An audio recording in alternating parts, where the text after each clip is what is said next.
नमस्कार दोस्तों। आज हम बात करेंगे आपकी पाठ्य पुस्तक अंतरा के पाठ ज्योतिबा फूले की। इसकी रचयिता सुधा अरोड़ा हैं। आपकी किताब में इसे जीवनी बताया गया है, लेकिन हम ज्योतिबा फूले पाठ को पूरी तरह से जीवनी नहीं कह सकते। हाँ, यह जरूर कह सकते हैं कि इस पाठ में सुधा अरोड़ा जी ने ज्योतिबा फूले के जीवन के लगभग सभी महत्वपूर्ण पक्षों से हमारा परिचय कराने की कोशिश की है, बहुत ही कम शब्दों में। आप देखें, 2 या 3 पृष्ठों में उन्होंने ज्योतिबा फूले के जीवन के सारे महत्वपूर्ण पक्षों को एक साथ समेटने की कोशिश की है।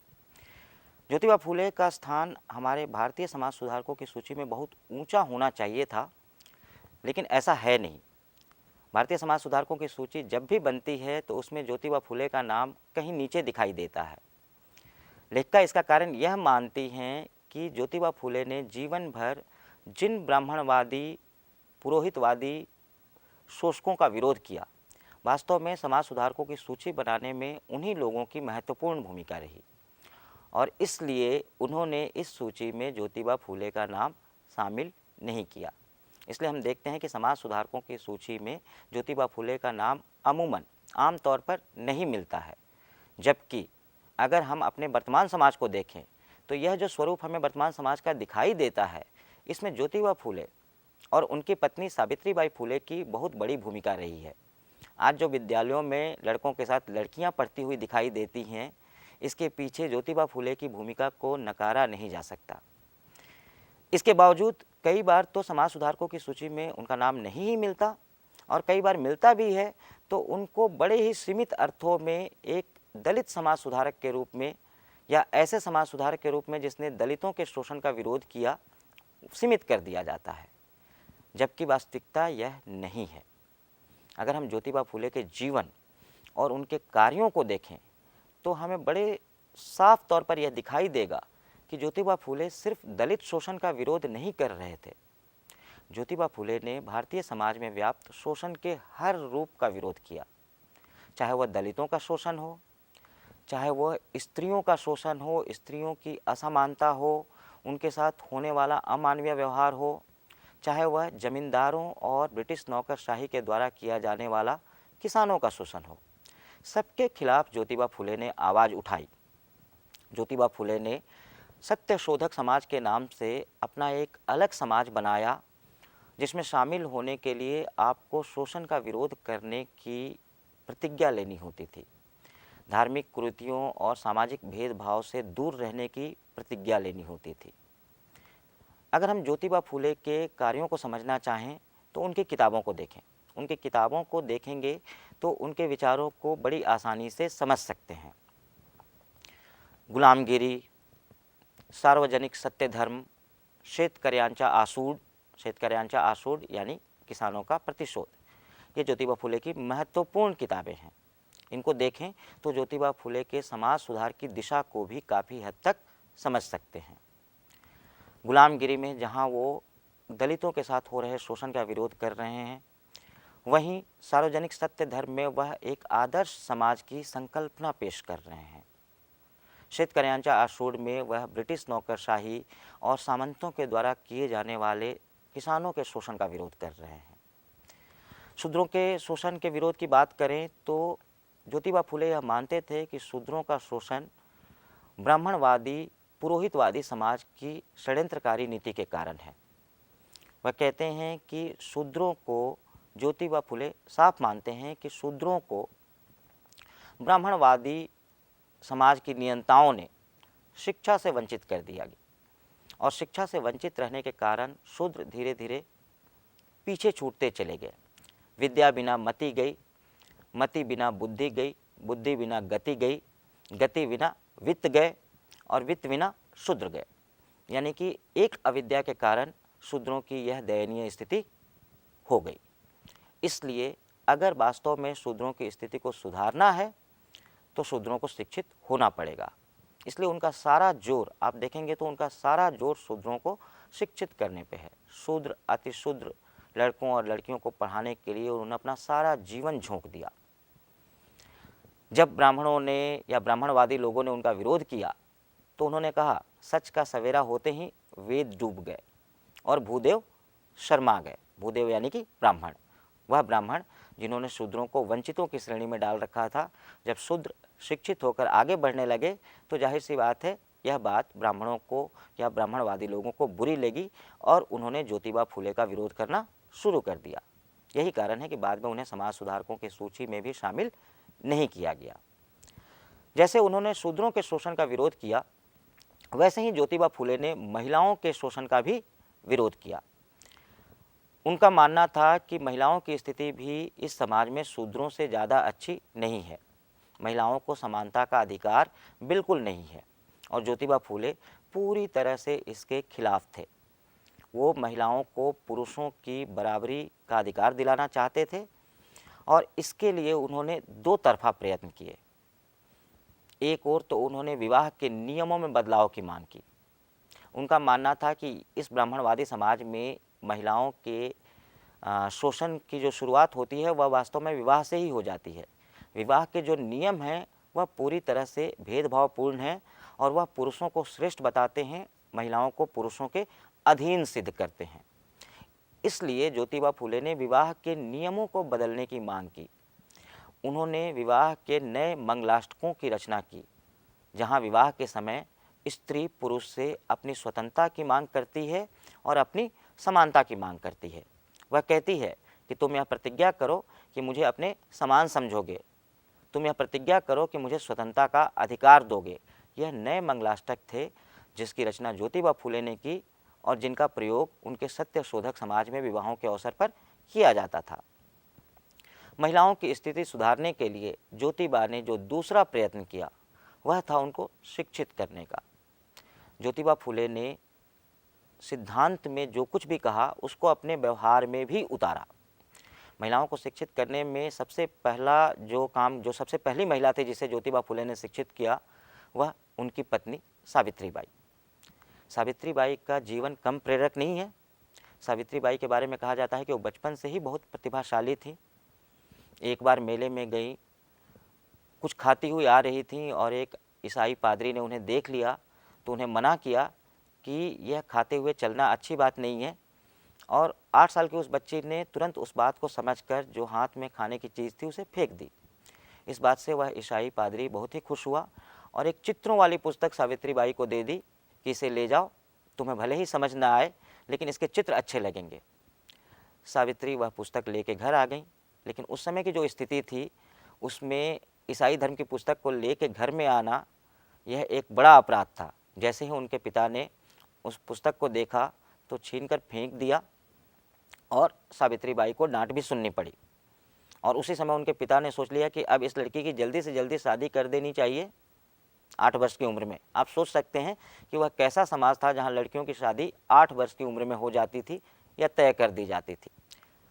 जिस पुस्तक को सावित्री के पिता ने फेंक दिया था, जो सावित्री उसे अपने साथ ज्योतिबा फुले के घर ले आई और उसे बाद में उन्होंने पढ़ा। कब? जब ज्योतिबा फुले ने बाकायदा उनको शिक्षित किया। तो फिर हम आ जाएं अपनी पुरानी जगह पे। ज्योतिबा फुले ने जिस पहली महिला को शिक्षित किया वह कौन थी? वह उनकी अपनी पत्नी सावित्रीबाई थी। इसके बाद ज्योतिबा फुले और सावित्रीबाई फुले मिलकर अपने लक्ष्य की ओर अग्रसर हुए। उन्होंने महिलाओं को, खासकर शूद्र समाज की महिलाओं को शिक्षित करने का बीड़ा उठाया। उन्होंने कई कन्याशालाओं की स्थापना की। ऐसी पहली कन्याशाला की स्थापना पुणे में 1848 ईस्वी में ज्योतिबा फुले और सावित्रीबाई फुले ने मिलकर की, या क्यों कहें कि उनके प्रयत्नों से ही यह पहली कन्याशाला स्थापित हुई। इसके बाद ज्योतिबा फुले और सावित्रीबाई फुले गांव-गांव जाकर घूमते, माता पिता को समझाते कि अपनी लड़कियों को विद्यालय में पढ़ने भेजो।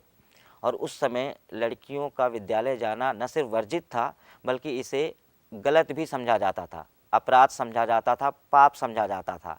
इसलिए ज्योतिबा फुले और उनकी पत्नी को समाज में कई लोगों की गालियां भी सुननी पड़ी। लोगों को लगता था कि यह हमारी लड़कियों को बिगाड़ रहे हैं। लड़कियां पढ़ लिख कर क्या करेंगी? लड़कियों का काम तो चूल्हा चौका करना है, और चूल्हा चौका करने के लिए पढ़ने की क्या ज़रूरत है? ज्योतिबा फुले और उनकी पत्नी को बड़ी ही मुश्किल हुई उस समाज को समझाने में, लड़कियों के माता पिता को समझाने में कि नहीं, पढ़ना जितना ज़्यादा ज़रूरी लड़कों के लिए है उतना ही ज़्यादा ज़रूरी लड़कियों के लिए भी है। धीरे धीरे लोग समझने लगे और बहुत सारी लड़कियां ज्योतिबा फुले के विद्यालयों में पढ़ने के लिए आने लगी। ज्योतिबा फुले और सावित्रीबाई फुले सुबह निकल जाते और विभिन्न विद्यालयों में लड़कियों को पढ़ाकर शाम तक वापस लौटते। और आप विश्वास नहीं करेंगे, वो अपने साथ एक जोड़ी कपड़े अलग से रख लेते थे, क्योंकि कई बार जब वो पढ़ाने के लिए निकलते थे तो जिन लोगों से उनका विरोध था वो उन पर कीचड़ फेंकते थे, गोबर फेंकते थे, थूकते थे। वह ऐसे ही जाते थे और अंत में विद्यालय में जाकर फिर से कपड़े बदलते थे, पढ़ाने का काम करते थे और फिर वापस लौटते थे। उन्होंने समाज के इन लोगों के विरोध की कभी परवाह नहीं की, न उसका उल्टा कोई जवाब दिया। वह सुनते रहे, गालियाँ सुनते रहे, ईंट पत्थर मिट्टी ढेले सब सहते रहे, लेकिन उन्होंने अपने लक्ष्य की ओर बढ़ना नहीं छोड़ा। समाज के लोगों का दबाव इतना ज़्यादा था कि ज्योतिबा फुले के पिता ने अपने बेटे और बहू को घर से निकाल दिया, लेकिन इसके बावजूद वो ज्योतिबा फुले को अपने आंदोलन से, अपने लक्ष्य से डिगा नहीं पाए। उस समय के समाज में दलितों के साथ छुआछूत तो होता ही था, स्वयं दलितों में भी कई श्रेणियां बनी हुई थीं जिनमें आपस में छुआछूत और भेद थे। शूद्रों में भी अति शूद्र होते थे, दलित हैं, अति दलित हैं, और जो दलित थे वो अति दलित को खुद से नीचा समझते थे, उनके साथ कोई संबंध नहीं रखते थे, उनका छुआ नहीं खाते थे और अपने हौद से, अपने तालाब से उन्हें पानी तक नहीं लेने देते थे।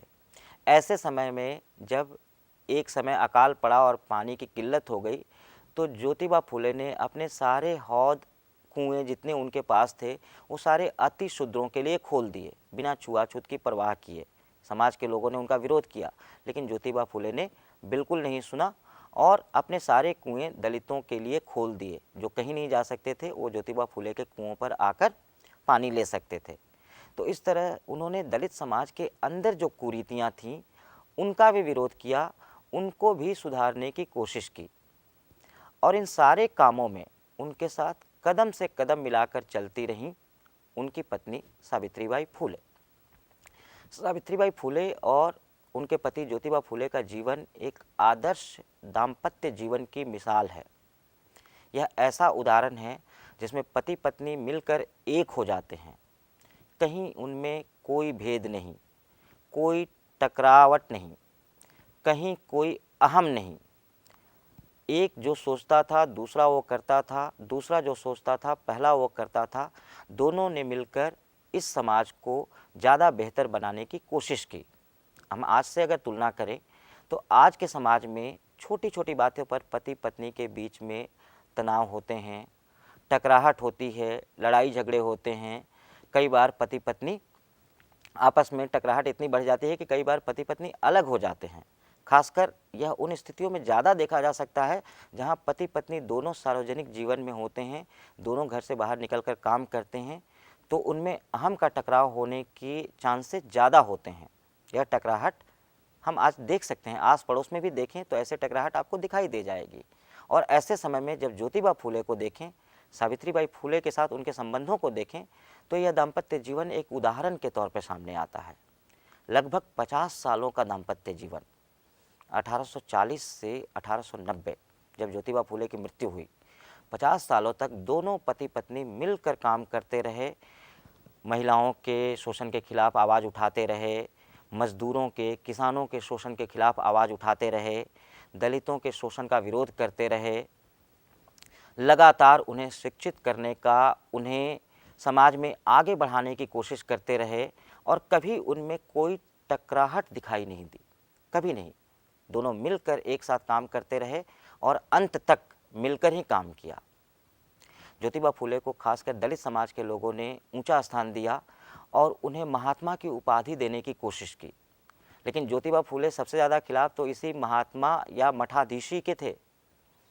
उन्होंने साफ कहा कि मुझे महात्मा की उपाधि नहीं चाहिए, मुझे महात्मा बनाओगे तो फिर मैं काम नहीं कर पाऊँगा। महात्मा मठों में रहते हैं, उनके आगे पीछे उनके अनुयायी घूमते हैं। जीवन में काम करने के लिए आम इंसान बनना ज़रूरी है, महात्मा बनना ज़्यादा ज़रूरी नहीं है।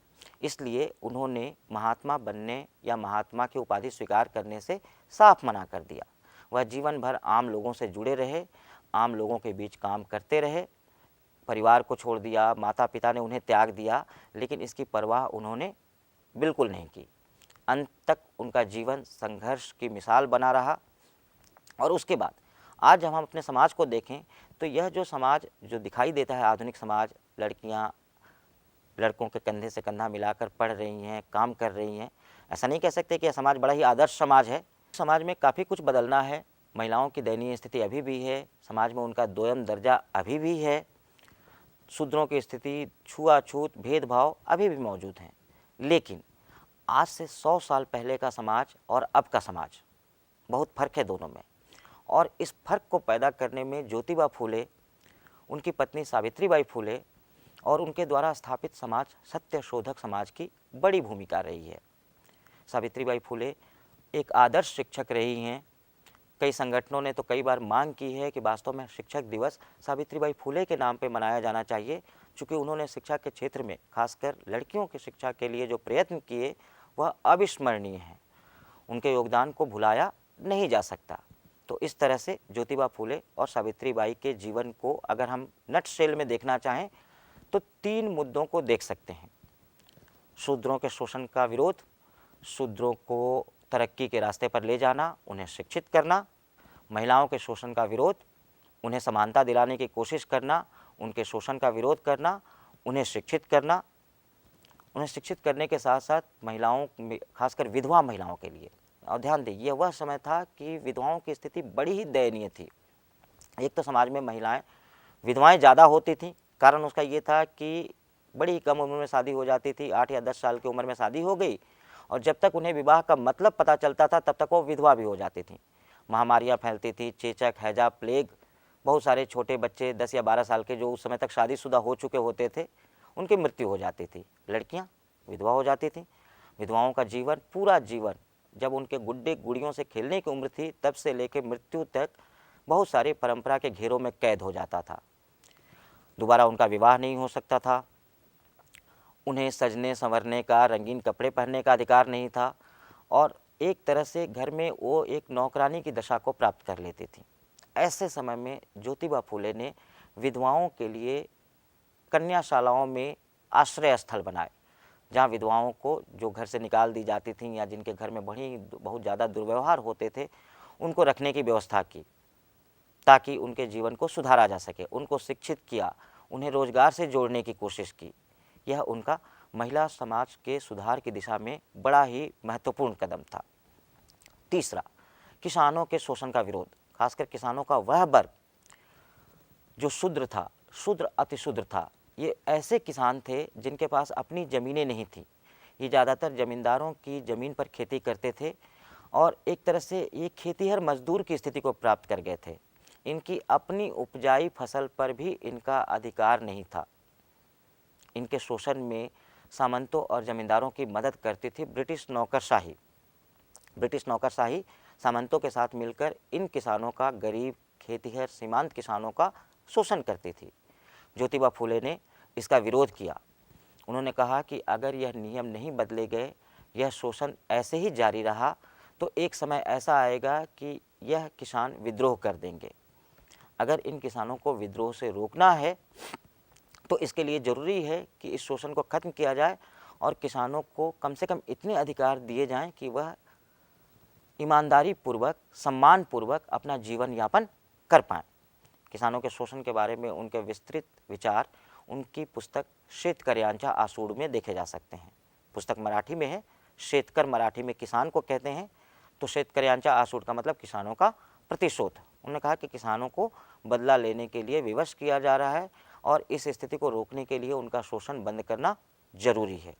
तो दोस्तों, इस पाठ में हमने देखा ज्योतिबा फूले और उनकी पत्नी सावित्रीबाई फूले के इस समाज के बदलाव में किए गए योगदान के बारे में, महिलाओं, शूद्रों के और किसानों की स्थिति में सुधार के लिए किए गए उनके प्रयत्नों के बारे में। साथ साथ हमने यह भी देखा कि ज्योतिबा फूले को समाज में जो उच्च स्थान मिलना चाहिए था वह अभी तक नहीं मिला है। उनके योगदान को दलित सुधार तक सीमित किया गया है, जबकि वास्तव में वह इस पूरे समाज के सुधारक थे, चाहे वो दलित हों, चाहे वह महिलाएं हों, चाहे वह किसान हों। और हम उम्मीद करें कि आगे हमारा समाज ज्योतिबा फूले के इस योगदान को समझेगा और उन्हें और उनकी पत्नी सावित्रीबाई फूले को उनका उचित स्थान देगा। तो इस पाठ में इतना ही।